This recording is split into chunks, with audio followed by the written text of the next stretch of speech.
போர்த்தொழில் director Vignesh ராஜா அவர்கள் டைரக்டர்ல நம்ம D sir Dhanush அவர்கள் நடிப்பில் வர இருக்க படம் தான் கரை. ஏப்ரல் மாசம் கடைசியில் ரிலீஸ் ஆக போற இந்த கரை படத்துல இருந்து இதுக்கு முன்னாடி வாயா என் கரசாமின்னு ஒரு பாட்டு ரிலீஸ் ஆயிருக்கு. அதனைத் தொடர்ந்து படத்தில் நடிக்கிற ஒரு கேரக்டரோட கேரக்டர் நேம் என்னன்றதை ரிவீல் பண்ற மாதிரி ஒரு கேரக்டர் போஸ்டர் ரிவீல் பண்ணிட்டு வந்தாங்க. இப்படி கேரக்டர் போஸ்டர் ரிலீஸ் பண்ணா மட்டும் போதாதுன்னு நினைச்சாலும் என்ன தெரியல. இப்ப ஃபேசஸ் ஆஃப் கரை அப்படின்னு சொல்லி ஒரு சின்ன ப்ரோமோ ரிலீஸ் பண்ணிருக்காங்க. ஒரு நிமிஷத்துக்கு குறைவான டியூரேஷன் கொண்ட இந்த ஃபேசஸ் ஆஃப் கரை ப்ரோமோல பாத்தீங்கன்னா பிருத்திவி பாண்டியராஜன்ல தொடங்கி ஜெயராம் வரைக்கும், கருணாஸ்ல தொடங்கி KS ரவிக்குமார் வரைக்கும்னு சொல்லி இந்த ஃபேசஸ் ஆஃப் கரை ப்ரோமோல பல பேரை காட்டி இருந்தாலும் என்னோட மொத்த போக்கஸுமே 2 பேர் மேல மட்டும்தான்.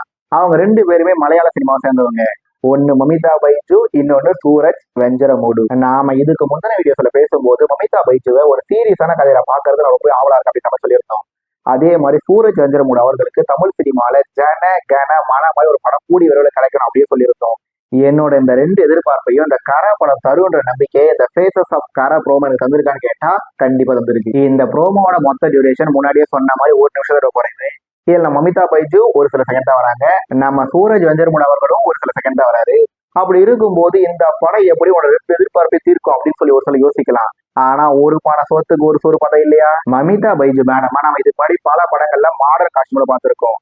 ஆனா இந்த படத்துல அந்த சிகப்பு சேலையில மமிதா பைஜு மேடம் இருக்க அந்த ஒரு போஸ்டர் மட்டுமே போதும் என்டர்டெய்னர் மமிதா பைஜு போய் பெர்ஃபார்மர் மமிதா பைஜு வந்துட்டாங்கன்றத நமக்கு உறக்க சொல்றதுக்கு. இன்னொரு பக்கம் நம்ம சூரஜ் வெஞ்சரமூடு அவர்களோட அந்த வில்லத்தனம் கலந்த சிரிப்பு இருக்கே, அது ஒரு மிகப்பெரிய எதிர்பார்ப்பு எனக்கு உருவாகி இருக்கு. ஒரு பானை சோத்துக்கு ஒரு சோறு பதன்ற பழமொழி மாதிரியே don't judge the book by its கவர்ன்ற ஒரு பழமொழி நம்மளுக்கு நல்லாவே தெரியும். அதனால இந்த ஒத்த ப்ரோமோ வச்சு இந்த கரை படம் நல்லா இருக்குன்ற முடிவுக்கு நம்ம வரலாமான்னு கேட்டா அது ஒரு வகையில சந்தேகமா இருந்தாலும், முன்னாடியே சொன்ன மாதிரி திரு தனுஷ் அவர்களுக்கு குபேரா, இட்லி கடை, தேரே இஷ்குமே அப்படின்னு சொல்லி இந்த 3 படங்களுக்கு பிறகு ஒரு கட்டாய வெற்றி கண்டிப்பா தேவைப்படுது.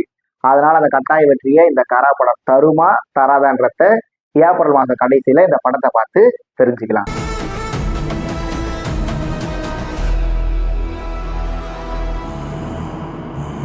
HBO மேக்ஸ்ல தயாராகிட்டு இருக்க Harry Potter and philosopher stone web சீரிஸோட டீசர் சமீபத்தில் ரிலீஸ் ஆகிருக்கு. அந்த டீசரை பத்தின என்னோட கருத்து பாக்குறதுக்கு முன்னாடி நான் ஒரு die hard Harry Potter fan.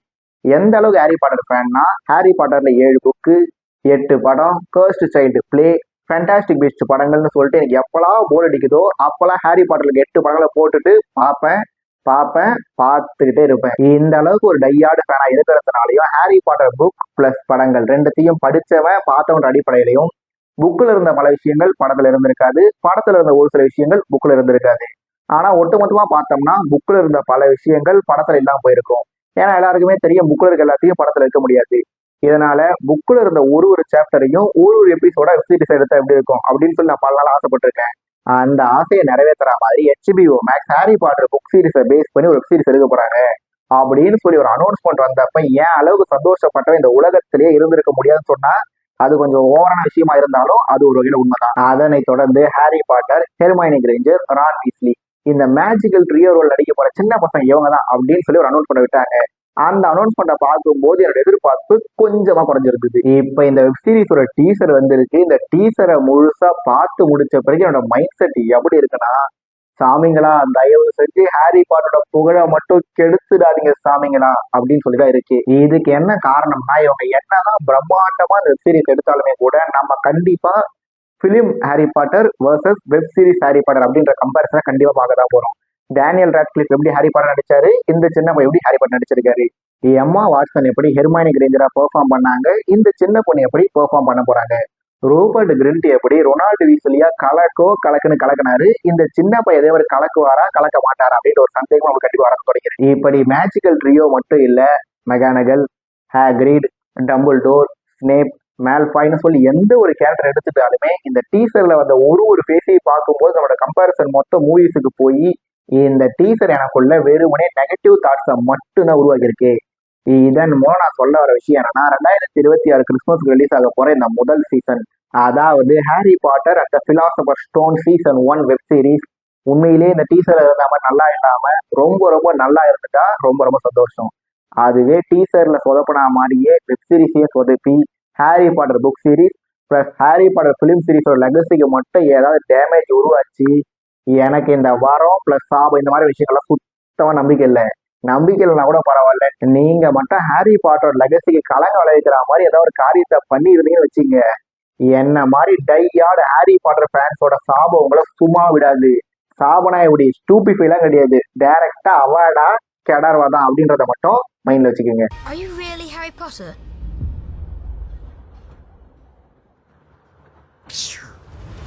Rohit Sharma பயோபிக்கில் Rohit சர்மாவாக நடிக்கும் ஷர்வானந்த் அப்படின்ற ஒரு நியூஸை சமூகத்துல பார்க்க முடிஞ்சது. இந்த நியூஸை பத்தின கருத்து என்ன பாக்குறதுக்கு முன்னாடி, ஒருவேளை ரோஹித் சர்மாவோட வாழ்க்கை வர்றாங்க படமா எடுத்தாங்கன்னா அந்த படம் எப்படி இருந்தா நல்லா இருக்கும்ன்ற என்னோட ஆசை பிளஸ் கருத்து என்னன்றத முதல்ல பார்க்கலாம். ரோஹித் சர்மாவின் வாழ்க்கை வரலாற்று படம் ரோஹித் சர்மா த பயோபிக். கிரிக்கெட்ல பிரபலமானவங்களை வச்சு அந்த பயோபிக் படம் அப்படின்னு சொல்லி பார்த்தா MS Dhoni the untold story, Sachin a billion dreams, 83, Kaun Pravin Tambe அப்படின்னு சொல்லி பல படங்களை சொல்லலாம். இதுல பெரிய ஹிட்டான படம் எதுன்னு சொல்லி பாத்தீங்கன்னா MS Dhoni the untold story தான். சச்சின் எ பில்லியன் ட்ரீம்ஸ் ஒரு மாதிரி டாக்குமெண்ட்ரி படமா போயிட்டு இருந்தது. 83 கபில் தேவ்ன்ற ஒரு இண்டிவிஜுவல் மையப்படுத்தி இல்லாம 1983 வேர்ல்டு கப் மையப்படுத்துறதா இருந்தது. கான் பிரவீன் தாம்பே என்னதான் ஒரு மிக சிறந்த படமா இருந்தாலும் அந்த படம் வந்ததும் பல பேருக்கு தெரியாது, போனதும் பல பேருக்கு தெரியாது. சபாஷ் மித்து சுத்தமா செல்ஃப் எடுக்காத மித்துவா போயிருந்தது. இப்படி கிரிக்கெட் பேஸ்ட் பயோபிக் படங்களா வந்த ஒரு படங்கள் ஒரு மன ரிசல்ட் வந்திருக்கும் போது ரோஹித் சர்மாவோட பயோபிக் படம் எப்படி இருக்கும் கேட்டா முதல்ல 3 பாகங்களா இருக்கணும். முதல் பாகம் ரோஹித் சர்மா த பிகினிங், இரண்டாம் பாகம் ரோஹித் சர்மா த ஹிட்மேன், மூன்றாம் பாகம் ரோஹித் சர்மா த லெகசி. முதல் பாகமான ரோஹித் சர்மா த பிகினிங்ல ரோஹித் சர்மாவோட இளமை காலத்துல தொடங்கி 2013 ரோஹித் சர்மா மும்பை இந்தியன்ஸோட கேப்டன் ஆகி முதல் டைட்டில் வின் பண்ற வரைக்குமான மோமெண்ட்ஸை முதல் பாகமான த பிகினிங்ல படமா எடுக்கணும். இரண்டாம் பாகமான ரோஹித் சர்மா த ஹிட்மேன்ல 2013 தொடங்கி ரோஹித் சர்மா டீம் இந்தியாவோட கேப்டனா பொறுப்பேற்க வரைக்குமான காட்சிகளை இரண்டாம் பாகமான ரோஹித் சர்மா த ஹிட்மேன்ல காட்சிப்படுத்தணும். மூன்றாம் பாகமான ரோஹித் சர்மா த லெகசில ரோஹித் சர்மா கேப்டன் ஆன பிறகு 2022 T20 world cup, 2023 world test championship, 2023 50 over world cup, 2024 T20 world cup, 2025 champions trophy. ஒருவேளை Rohit Sharma 2027 50 over world cup விளையாடினார்னா 2027 50 ஓவர் வேர்ல்டு கப் வரைக்கும்னு சொல்லி இது எல்லாமே ரோஹித் சர்மா த லெகசி படத்துல இடம்பெறும். 2023 50 ஓவர் வேர்ல்டு கப்ல டீம் இந்தியா தோத்த உடனே அவ்வளவுதான் ரோஹித் சர்மாவோட கரியர் க்ளோஸ் ஆயிடுச்சு அப்படின்னு சொல்லி தான் பல பேர் எதிர்பார்த்தாங்க. ஆனா Rohit Sharma 2024 T20 world cup, 2025 champions டிராஃபின்னு சொல்லி இந்த 2 டோர்னமெண்ட்லயும் ஒரு மேட்ச்ல கூட தோக்காம டீம் இந்தியா டைட்டில் வின் பண்ணப்ப Rohit Sharma the captain, Rohit Sharma going to lead team India in 2027 50 over world cup அப்படின்ற ஒரு ஆசை என்ன மாதிரி பல பேருக்கு இருந்தது. ஆனா அன்பார்ச்சுனேட்டா நாம பேசிட்டு இருக்க இந்த தருவாயில ரோஹித் சர்மா டீம் இந்தியாவோட ஓடிஐ கேப்டன் இல்லை. ஒருவேளை ரோஹித் சர்மா டீம் இந்தியாவோட ஓடிஐ கேப்டனா இருந்து 2027 50 ஓவர் வேர்ல்டு கப்ல சவுத் ஆப்பிரிக்கால ஃபைனல் நடந்து ரோஹித் சர்மா கடைசி பால 6 அடிச்சு டைட்டில் வின் பண்ணி அந்த மோமெண்ட் ஒரு பயோபிக்கா எடுத்திருந்தா பயங்கரமா இருந்திருக்கும். ஆனா அது நடக்கிறதுக்கு இப்ப வாய்ப்பு இல்லை. இப்படி இருக்கும்போது ரோஹித் சர்மா பயோபிக்ல ஷர்வானந்த் அவர்கள் நடிக்க போறாரு அப்படின்னு சொல்லி ஒரு பொருளையை கிளப்பிட்டு அந்த பொருளையை எடுத்துக்கிட்டு போயிட்டு ஷர்வானந்த் அவர்களே ஒரு கேள்வியை கேட்டிருக்காங்க. அவர் அந்த கேள்விக்கு நேக்கா பதிச்சுட்டு கிளம்பிட்டாரு. இன்னொரு பக்கம் ரோஹித் சர்மா பயோபிக்ல ஜூனியர் என்டிஆர் தாங்க நடிக்கணும், இல்லங்க அஜய் தேவன் தான் நடிக்கும் அப்படின்னு சொல்லி பல பேர் சொல்லிட்டு இருக்காங்க. தமிழ்நாட்டுல இருக்க ரோஹித் சர்மா ஹேட்டர்ஸ் ரோஹித் சர்மா பயோபிக்ல மிர்ச்சி சிவா நடிச்சாதாங்க நல்லா இருக்கும் அப்படின்னு சொல்லி ஒரு மாதிரி ட்ரோல் பண்ணிட்டு இருக்காங்க. ஆனா என்ன பொறுத்த வரைக்கும் ரோஹித் சர்மா பயோபிக்ல எந்த நடிகர் நடிச்சா கரெக்டா இருக்கும்னு கேட்டா நேச்சுரல் ஸ்டார் நானி அவர்கள் தான் நடிக்கணும். நேச்சுரல் ஸ்டார் நானி அவர்கள் ஜெர்சி படத்தில் நடிச்சிருக்காரு, அதனாலதான் ரோஹித் சர்மா பயோபிக் நடிக்கணும்னு கேட்டா அது ஒரு காரணம். ஆனா அது மட்டுமே ஒரு காரணம் இல்லை. ரோஹித் சர்மாவோட பயோபிக்கை பத்தி நான் பேசிட்டு இருக்க இந்த நொடி வரைக்கும் எந்த ஒரு அதிகாரப்பூர்வ அறிவிப்பு வரலாமே கூட ரோஹித் சர்மாவா நேச்சுரல் ஸ்டார் நானி, ரித்திகா சச்ரேவா பூஜா ஹெக்டே அப்படின்னு சொல்லி இந்த கேஸ்டிங்ல அமைஞ்சதுன்னா ரோஹித் சர்மா த பயோபிக் ஒரு பக்கா ஹிட், ஒரு கமர்ஷியல் ஹிட்டா இருக்கின்றதுல எந்த ஒரு சந்தேகமும் இல்லை. இப்படி ரோஹித் சர்மாவோட பயோபிக் மையமா வச்சு பல வதந்திகள் ஒரு பக்கம் சுத்திட்டு இருக்க, இன்னொரு பக்கம் ரோஹித் சர்மா ஸ்லிம் ஆயிட்டாரு, ரோஹித் சர்மா லீன் ஆயிட்டாரு, ரோஹித் சர்மா ஃபிட் ஆயிட்டாரு, ரோஹித் சர்மா யங் ஆயிட்டாரு. இதுதான் ரோஹித் சர்மா அப்படின்னு சொல்லி கண்டுபிடிக்கவே முடியல. ரோஹித் சர்மா வேற லெவலுக்கு மாறிட்டாரு. ரோஹித் சர்மா 2007 ரோஹித் சர்மா ஆயிட்டாரு. ரோஹித் சர்மா இத்தனை கிலோ எடையை குறைச்சிட்டாரு. ரோஹித் சர்மா 6 பேக் வைக்கிற முயற்சியில் இருக்காரு அப்படின்னு சொல்லி பல தகவல் வந்துட்டு இருந்தாலும் ரோஹித் சர்மா அடுத்து கலங்கான போறது 2026 IPL தான். ரோஹித் சர்மா மும்பை இந்தியன்ஸோட கேப்டன் இல்ல. ரோஹித் சர்மா மும்பை இந்தியன்ஸோட லீடர்ஷிப் குரூப்ல இருக்காரா இல்லையானு தெரியல. ரோஹித் சர்மா 2026 IPL இம்பாக்ட் பிளேயரா விளையாடுவாரா இல்ல பிளேயிங் லெவல்ல ஃபுல்லா விளையாடுவாரா அப்படின்றது தெரியல. முதல்ல ரோஹித் சர்மா அவர்கள் இந்த 2026 IPL இருக்க எல்லா மேட்ச்லயும் விளையாடுவாருன்னு தெரியலன்னு சொல்லி பல விஷயங்கள் இருந்தாலும் ரோஹித் சர்மா அவரோட கடைசி கட்ட கரியர்ல இருக்காருன்றது நம்ம எல்லாரும் தெரிஞ்ச விஷயம் தான். அவர் ஆஸ் அ பேட்ஸ்மேனா பல சாதனைகளை பண்ணிட்டாரு, ஆஸ் அ கேப்டனாவும் பல சாதனைகளை பண்ணிட்டாரு. 5 IPL டைட்டில் வின் பண்ணிட்டாரு, சாம்பியன்ஸ் லீக் வின் பண்ணிட்டாரு, T20 வேர்ல்டு கப்பை கேப்டன் வின் பண்ணிட்டாரு, சாம்பியன்ஸ் டிராஃபியை ஆஸ் அ கேப்டன் வின் பண்ணிட்டாரு. அப்படின்னு சொல்லி பல சாதனைகள் இருந்தாலும் ரோஹித் சர்மா இதெல்லாம் பண்ணலைங்க அப்படின்னு சொல்லி ஒரு சில விமர்சனங்கள் அவர் மேல இருந்தது. அதுல ஒண்ணுதான் ரோஹித் சர்மா நம்மளும் ரேங்கிங் பார்த்ததே இல்லை அப்படின்ற ஒரு விமர்சனம்.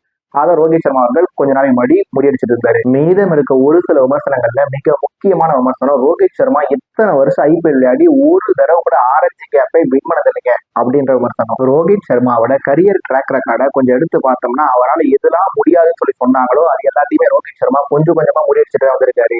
இப்ப Rohit Sharma orange cap win பண்ணதில்லை அப்படின்னு சொல்லி பல வருஷங்களா சொல்லிட்டு இருக்காங்க.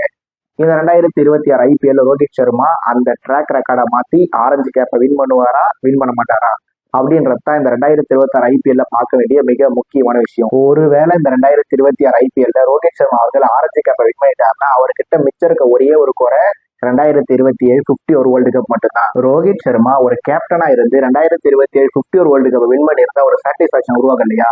அந்த சாட்டிஸ்பாக்சன் ரோஹித் சர்மா ஒரு பிளேயரா இருந்து 2027 50 ஒரு வேர்ல்டு கப் வின் பண்ணாலும் அந்த சாட்டிஸ்பாக்சன் கண்டிப்பாக மேட்ச் பண்ணாது.